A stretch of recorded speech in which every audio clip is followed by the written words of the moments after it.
합니다. 구원을 이루는 심판.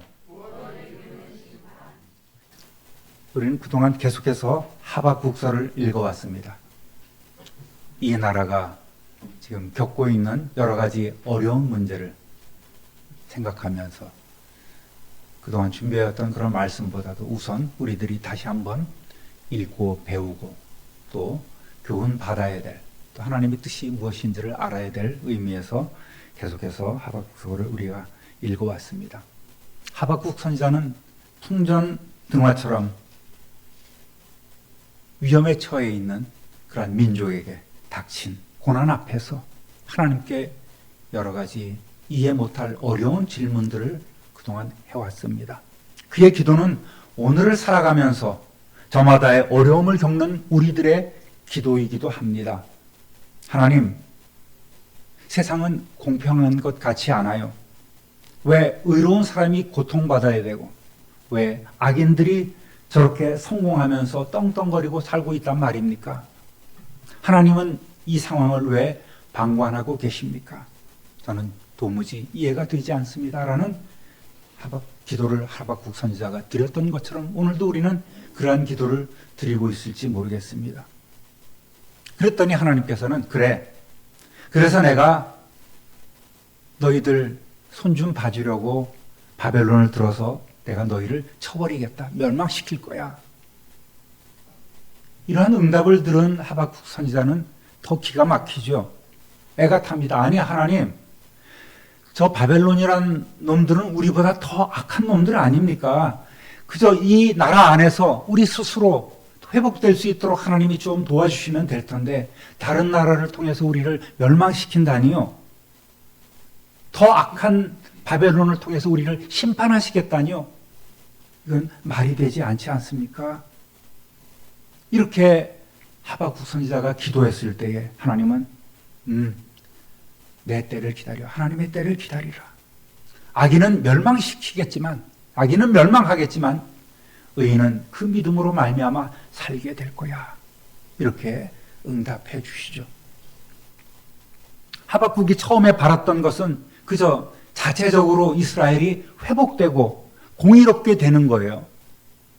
탁월한 지도자가 나와서 이 나라를 변혁시키고 과거 하나님을 향했던 그 신앙이 회복되는 그러한 나라를 기대했을 거란 말입니다. 그런데 최종적으로 이 하박국 선지자가 깨달은 것이 무엇입니까? 하나님의 공의가 실현되는 것이 진정한 하나님의 뜻이란 말입니다. 우리라고 별다른 것이 아니라 우리도 하나님 앞에서는 죄인이고 우리도 새롭게 돼야 하고 또 주위 여러 나라들도 악한 바벨론도 새롭게 돼야 되는 것이 하나님의 뜻이구나. 하박국 선지자는 이를 미리 알고 있었어요. 모르고 있었던 것이 아닙니다. 1장 13절 상반절 읽어보겠습니다. 주께서는 눈이 정결하심으로 악을 참아보지 못하시며 안 나옵니까? 그 앞엔 제일 앞인데 제가 읽어드릴게요. 주께서는 눈이 정결하심으로 악을 참아보지 못하시며 패역을 참아보지 못하시거늘. 하박국 선지자도 하나님이 공의로우신 하나님이신 줄 잘 알고 있었어요. 악을 참아보지 못하시고 패역을 참아보지 못하시고 심판하시는 하나님인 줄 알고 있었단 말입니다. 그런데 우리 민족은 좀 봐주시고 저 나라들을 쳐주십시오라는 그런 기도를 했을 때에 하박국 선지자는 나중에 이런 하나님의 응답을 받고 부끄러웠던 것입니다. 우리는 하박국 선지자와 같은 오류를 범합니다. 하나님, 우리도 부족하지만 저놈들은 우리보다 더 나쁩니다. 그러니까 쟤들 먼저 손봐 주십시오라고 기도를 하거나, 하나님, 한국교회가 변질되었지만 이단 사이비는 더 나쁘지 않습니까? 하면서 자꾸만 손가락질을 외부에다 대고 하고 있는 그런 모습이 아닌가라는 생각을 하고 있는 거예요. 영국의 저명한 목회자였던 마틴 로이드 존슨은 이렇게 고백하며 회고합니다. 함께 읽어보겠습니다. 과거 2차 세계대전이 벌어졌을 때 우리는 국가 기도 기간을 가졌습니다. 그때 우리는 마치 우리에게는 아무 문제가 없고 오직 적들에게 모든 잘못이 있는 것처럼 하나님께 적들을 무너뜨려 달라고만 간구하면 된다고 생각했습니다. 진실한 겸손이나 죄의 고백 또는 우리의 죄성과 하나님을 떠난 것에 대한 애통함은 눈을 씻고 찾아도 볼 수 없었습니다. 그러나 우리 자신보다 더 악하다고 생각하는 다른 사람들을 잊고 우리 자신이 진실로 겸손해지기 전까지 또 하나님의 관점에서 우리 자신을 바라보고 우리의 죄를 고백하며 그분의 전능하신 손에 우리를 맡기기 전까지 우리는 평안과 행복을 기대할 수 없습니다. 여러분, 어떤 울림이 있지 않습니까? 저는 이 책을 읽어가면서 이 대목을 보고 참 그렇구나. 마치 똥 묻은 개가 겨 묻은 개 나무라듯이 그러한 모습으로 늘 남을 정죄하며 또 주위 환경을 바라보며 어느 집단을 향하여 어느 쪽을 향하여 손가락질하고 있는 우리의 모습은 아닌가를 생각해 보았습니다. 오직 상대방에게만 잘못이 있는 것처럼 하나님 저들을 좀 무너뜨려 주십시오라고만 기도했던 그러한 모습이 계속해서 우리의 삶에 반복되고 있다는 말입니다.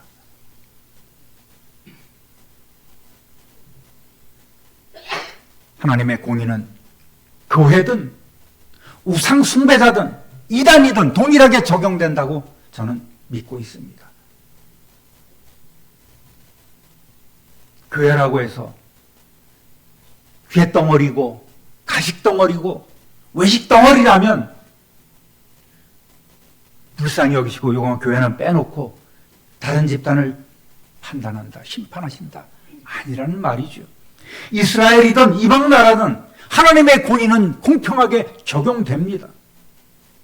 그러니까 하나님과 이 하박국 선지자와의 그 생각의 차이가, 사고의 오차가 상당히 컸던 거예요. 마찬가지로 오늘 우리의 기도와 하나님의 응답은 그 차이가 엄청날 수도 있습니다. 하나님은 분명히 응답해 주셨는데 우리는 내 기준에 맞지 않다고, 내가 바라는 것과 다르다고, 이것은 응답이 아니라고 난리를 치고 있는지 모르겠습니다. 무응답도 기도고 이미 더 큰 그릇으로 우리에게 응답해 주셨는데 우리는 내가 갖고 있는 그 무엇만을 바라보고 여기에 담기지 않은 것 때문에 하나님 앞에 원망을 하며 또 애달아 하고 있지 않은지 모르겠습니다. 성도 여러분, 하나님께서는 어제도 분명히 응답하셨고 또 오늘도 응답하고 계신 줄 믿습니다. 먼저 우리는 하나님의 주권과 하나님의 영광과 하나님의 통치하심을 믿어야 합니다. 인정해야 합니다. 그럴 때 우리는 비로소 깨달을 수 있는 거예요. 우리의 판단 기준을 이제는 하나님의 공의에 맞춰야 합니다. 하나님의 시선으로 바라봐야 합니다. 내 생각, 내 판단, 내 시선으로 세상을 바라보고 판단하는 것이 아니라 하나님의 공의라는 영원토록 변치 않는 그 기준으로 우리는 판단해야 합니다. 반드시 하나님의 심판이 있어야지만 우리는 하나님 앞에 하나님께서 볼 때에 너무나 불완전하고 부족한 인생 아니겠습니까? 그러니까 우리는 하나님의 심판을 피할 수 없는 죄인이란 말입니다.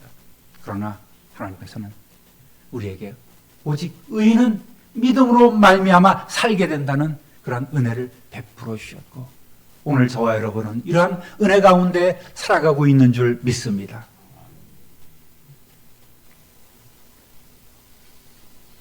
여러분, 이러한 판단을 이러한 기준을 우리가 먼저 가질 때에야 하나님, 우리를 심판하시겠다고요? 우리를 처벌하시겠다고요? 하나님의 계획을 좀 바꿔주십시오가 아닌, 이러한 기도가 아닌, 하나님의 뜻이 전적으로 옳습니다.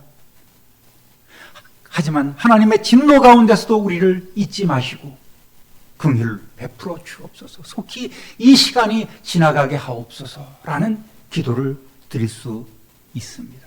할렐루야. 여러분, 이러한 기도를 드려야 돼요. 우리가 어려운 일 만났을 때에, 이 민족이 어려운 일을 당했을 때 우리는 먼저 무릎 꿇고 이렇게 하나님의 뜻을 구하고 하나님의 공의의 눈으로 볼 수 있는 그러한 영적 분별력을 우리가 가져야 합니다. 그 뜻에 비로소 하나님의 뜻에 합한 기도를 하나님 앞에 드릴 수 있는 거예요. 이렇게 받아들일 때 비로소 우리는 하나님께서 응답하셨구나. 그래, 이것이 하나님의 응답이었어. 하나님께서 이제 응답하시겠구나. 감사합니다. 깨닫고 받아들일 수 있는 것입니다. 오늘 우리가 다룰 내용은 신발하시는 하나님의 그 영광과 위엄이 나타나고 있습니다. 자신의 기도에 응답을 받은 하박국 선지자는 이제 심판주로 오시는 그 하나님의 영광과 권능을 찬양하고 있습니다. 하나님의 심판은 이 장의 바벨론에 대한 5가지 화를 넘어서 이제는 세상을 향하고 있습니다. 따라합니다. 온 세상이 나타내시는 하나님의 영광을 찬양합니다. 끊어서 띄어읽기를 잘해야 돼요. 온 세상이 나타내시는 하나님의 영광을 찬양합니다. 이렇게 읽어야 돼요. 3절 4절 읽어봅니다. 하나님이 대만에서부터 오시며 거룩한 자가 바란산에서부터 오시는도다. 셀라. 그의 영광이 하늘을 덮었고 그의 찬송이 세계에 가득하도다. 그의 광명이 햇빛 같고 광선이 그의 손에서 나오니 그의 권능이 그 속에 감추어졌도다. 아멘. 왜 뜬금없이 유다 남쪽 에돔과 광야 지역인 대만과 바란산이라는 지명이 나올까요? 그 앞서서 모세는 하나님의 영광스러운 현현, 나타나심을 이렇게 표현하고 있습니다. 신명기 33장 2절 함께 읽어보겠습니다. 그가 일러스되 여호와께서 시내산에서 오시고 세일산에서 일어나시고 바란산에서 비추시고 1만 성도 가운데 강림하셨고 그의 오른손에는 그들을 위해 번쩍이는 불이 있도다. 아멘. 이 하박국 선지자의 그 표현이 하나님의 나타나심이 여기에서 시작되는 거예요. 출애굽해서 신의 산에서 광야에서 나타나셨던 그 어미하신 하나님, 또한 에돔 땅에서 이끄시고 계속해서 바란 광야에서 역사하셨던 그 하나님이 이제 큰 위엄과 능력으로 나타나실 때에 온 하늘은 영광으로 뒤덮이고 온 땅에는 찬양 소리가 가득하다는 의미입니다. 우리도 왕년에라는 얘기를 많이 하지 않습니까? 여러분도 그런 아주 기쁜 순간이 삶에 있었을 것입니다. 그때 우리는 그때를 자주 회고합니다. 마찬가지로 이스라엘 백성은 과거 시내산에서 나타나셨던 그 어미하신 하나님, 영광 가운데 나타나셨던 그 하나님, 이스라엘을 가나안 지역으로 이끌어오신 그 하나님을 생각할 때에 이 말씀을 자주 인용하고 있는 것입니다. 빛 가운데 거하시는 하나님께서는 그 빛을 발하시면서 모든 어둠 권세를 몰아내십니다. 그리고는 잠시 폭풍 전야처럼 하나님께서는 권능을 감추고 계십니다. 따라합니다. 하나님의 심판은 강력합니다. 5절 6절 읽어보겠습니다. 역병이 그 앞에서 행하며 불덩이가 그의 발 앞에서 나오는도다.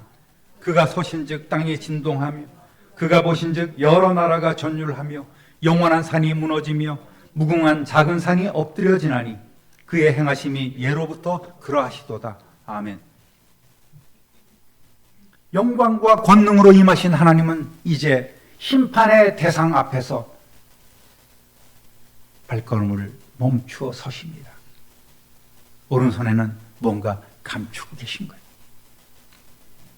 그의 권능이 그 속에 감추어졌도다 이렇게 표현하고 있지 않습니까?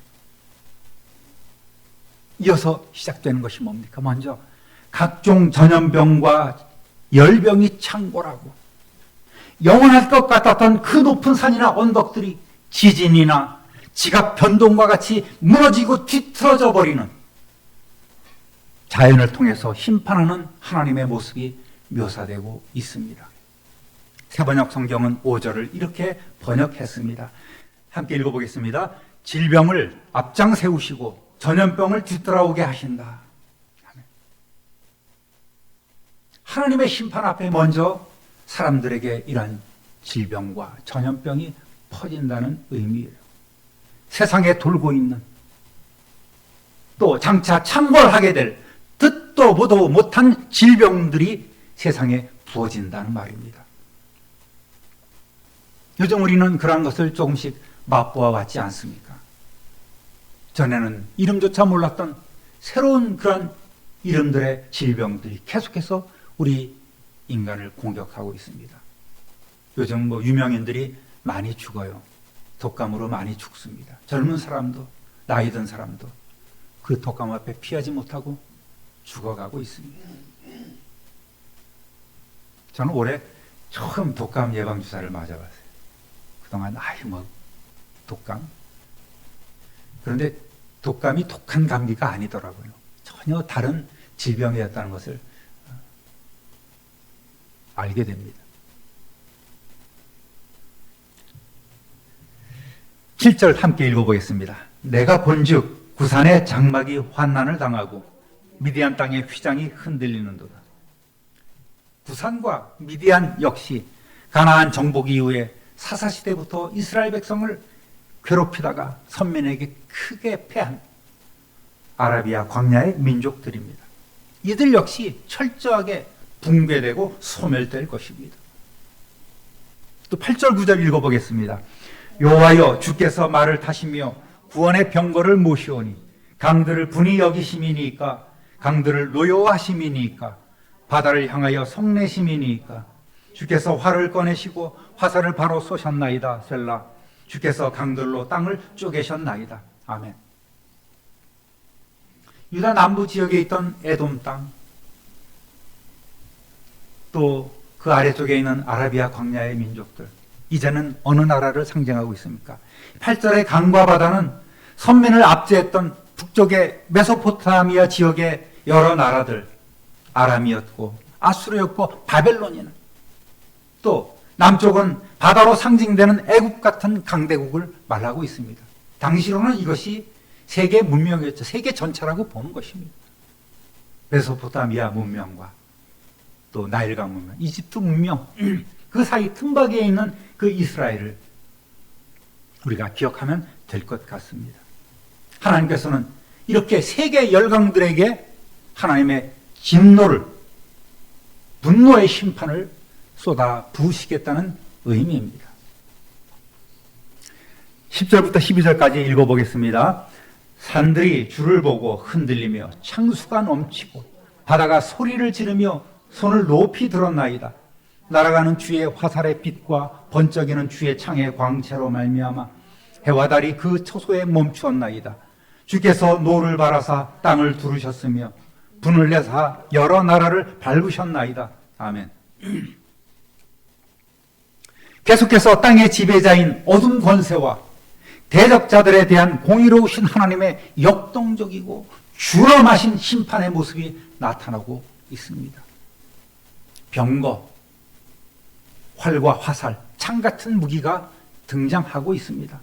물론 오늘의 전쟁 개념으로는 다를 수 있지만 당시의 문화, 그 문물을 통해서 보여주신 하나님의 모습은 마치 대적들과 싸우는 대장군의 모습입니다. 또한 땅에서 물이 솟아나 강들로 땅이 쪼개어지고 산들이 흔들리고 홍수가 넘치고 바다가 소리 지르고 큰 해일이 일어날 것입니다. 과거 홍해를 가르시고 요단강물을 멈추게 하신 것은 아주 소소한 일이 되어버립니다. 놀라운 능력이라고 얘기를 하고 있지만 장차 다가올 이 하나님의 심판은 이것보다 상상할 수 없는 그러한 능력으로 부어질 것입니다. 특히 11절에서 날아가는 주의 화살의 빛과 번쩍이는 주의 창의 광채로 말미암아 해와 달이 그 초소에 멈추었나이다. 이렇게 묘사된 창조 질서까지도 멈추는 강력한 하나님의 심판은 종말에 있을 여호와의 날에 행해질 그 심판을 예고하는 말이기도 합니다. 하나님의 권능이 얼마나 크신지 해와 달이 멈추게 될 것입니다. 과학자들은 이것을 가지고 해와 달이 멈춘다는 것은 지구의 공전과 자전이 멈추는 건데, 이거는 지구에 엄청난 데미지를 가져와서 지구가 완전히 뒤죽박죽될 것이다 라고 이렇게 분석하는 분들도 있긴 합니다. 과거 여호수아가 아모리 족속과 싸울 때에 해와 달이 멈췄던 일에 비하면 이것 역시 아무것도 아닐 것입니다. 이렇게 초자연적인 심판이 행해진다는 말씀이지요. 세상 나라와 인간의 모든 불의와 탐욕, 거짓에 대한 하나님의 진노는 멈추지 않을 것입니다. 피할 길이 없습니다. 짓밟으심으로 철저하게 파괴하고 하나님께서는 멸망시키실 것입니다. 따라합니다. 심판은 구원을 이룹니다. 13절 읽어보겠습니다. 주께서 주의 백성을 구원하시려고 기름 부음 받은 자를 구원하시려고 나오사 악인의 집에 머리를 치시며 그 기초를 바닥까지 드러내셨나이다. 아멘. 8절에서 구원의 병거를 타신 하나님은 당신의 백성, 즉 믿음으로 사는 의인과 기름 부음 받은 자를 구원하십니다. 이들은 오늘의 성령으로 기름 부음을 받은 하나님의 자녀, 왕같은 제사장을 이러한 성도를 지칭하고 있습니다. 그러니까 지금까지 우리가 나눴던 그 무서운 세상을 향한 하나님의 심판의 목적이 궁극적으로는 결국 하나님의 백성과 하나님의 종들을 구원하기 위함이었단 말입니다. 할렐루야! 할렐루야! 이런 말씀에서 우리는 소망을 가질 수 있어요. 너무 심판의 모습에 여러분 짓눌리지 마시기 바랍니다. 이러한 고난의 순간이 빨리 지나야지만 그 가운데서도 우리는 보호하심을 받고 궁극적으로 하나님의 이끄심과 하나님의 돌보심과 하나님의 건져주심을 체험하게 된다는 말입니다.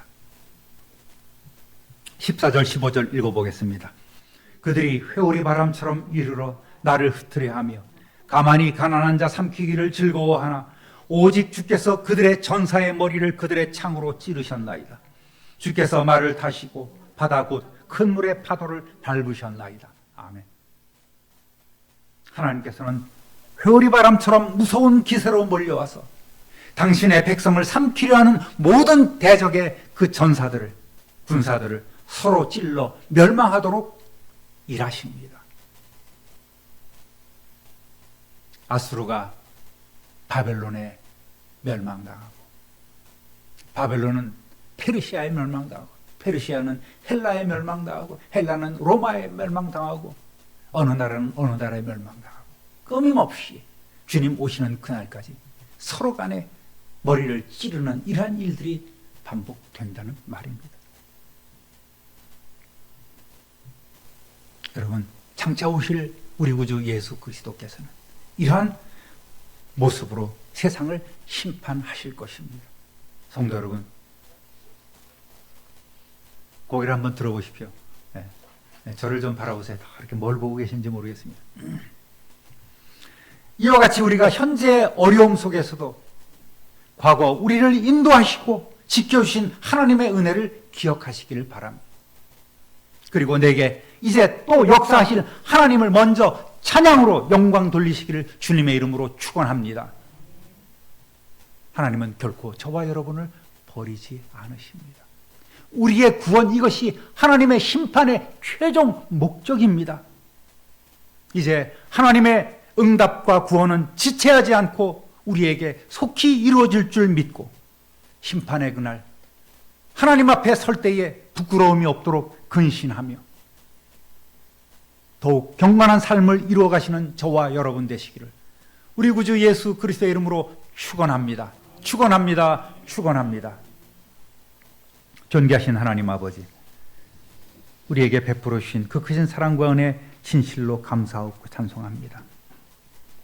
온 세상이 나타내시는 하나님의 영광을 찬양합니다. 또 하나님의 심판은 강력합니다. 불의를 참아보지 아니하시는 그런 하나님의 심판은 이제 온 세상에 이루어질 것입니다. 그때 이 하나님의 심판이 우리를 향한 진정한 하나님의 구원이 이루어짐을 오늘 깨달아 알게 하시니 참으로 감사합니다. 믿음으로 사는 이 놀라운 은혜를 우리뿐 아니라 내 이웃에게도 담대히 전하며 더불어 함께 그 영광의 자리에 이르는 우리 모두가 되게 하여 주옵소서. 우리의 삶 오직 하나님의 영광을 위하여 또 하나님을 찬양하며 그 이름을 높여드리는 일에 전심전령으로 감당하는 우리 성도들이 되게 하여 주옵소서. 남을 정죄했던 그 모든 마음들이, 남에게만 손가락질했던 그 모든 마음들이 이제부터 나를 향하게 하시고 먼저 우리가 하나님 앞에 바로 서며 하나님의 진실된 일꾼으로 사용될 수 있도록 하나님이 원하시는 그 자리에 서게 하여 주옵소서. 우리 구주 예수 그리스도의 이름으로 축복하며 기도드립니다. 아멘.